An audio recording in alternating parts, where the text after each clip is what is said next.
So today's topic of discussion is suffix. So let's see its definition. A suffix is a group of letters that are postfixed to the root word or stem word to modify the meaning of the word or create a new word. So you are given any word and that word is root word. By attaching few letters or group of letters at the end of that root word makes a new word or modify the meaning of the word. Suffix themselves are not words, but they are just a few letters. So let's try to understand the term suffix by an example.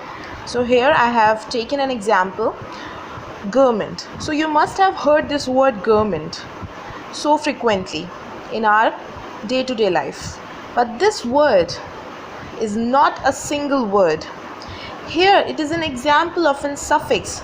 Here meant is used as a suffix. The actual word which is used here is govern.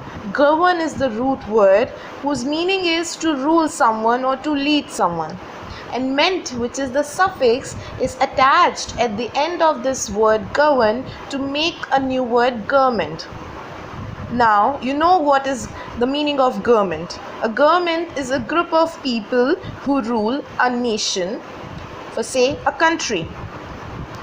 So in this way, you can create so many words, new words, and it will enrich the vocabulary.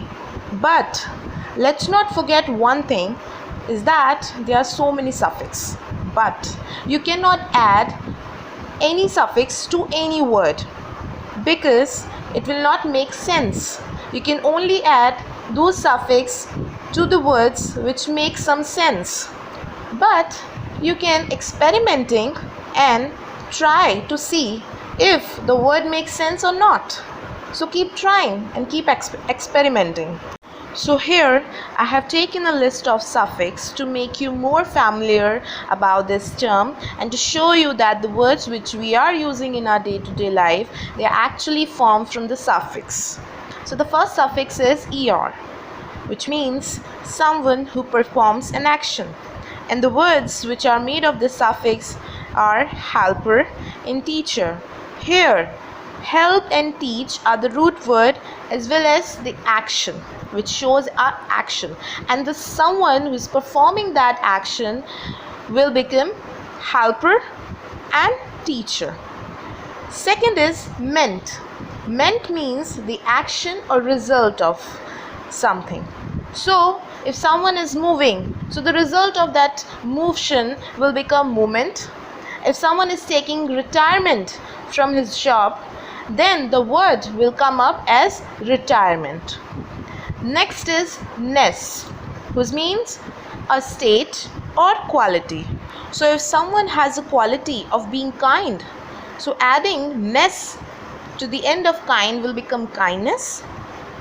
And you know, the state of night is dark. To add ness to the end of dark will become darkness. Next suffix is or, which means a person who is something, which shows the position of a person. So you must have heard investigate. So from this investigate, if you add or at the end of this term, will become investigator. So it is a kind of job. So the job of an investigator is to examine something carefully, just like a policeman. Next suffix is shun, which means state or being.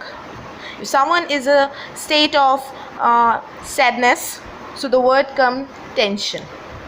And if someone is quite depressed, so adding shun to end of that word depressed will become depression. Next is full. You must have seen so many words at the end of those words is full, which means full of. If something is full of wonder, so the adding full to end of wonder will become wonderful. Great, grateful. Second last is less, which means without something. something which lacks. For example, if someone has lacking hope, then the term become hopeless. If someone is not scared, then term become fearless. And the last one is ed, which we are very much familiar. Like if you are having any word and you have to convert that word into past tense, so you have seen that some of the words end with ed, but that actually a suffix and its meaning is the same, past tense version of a verb. So if a verb is laugh, so the word becomes laughed. If the verb is miss, the word become missed. So friends, I hope you must have understand today's concept clearly. For more such videos, stay tuned with me. Till then, bye.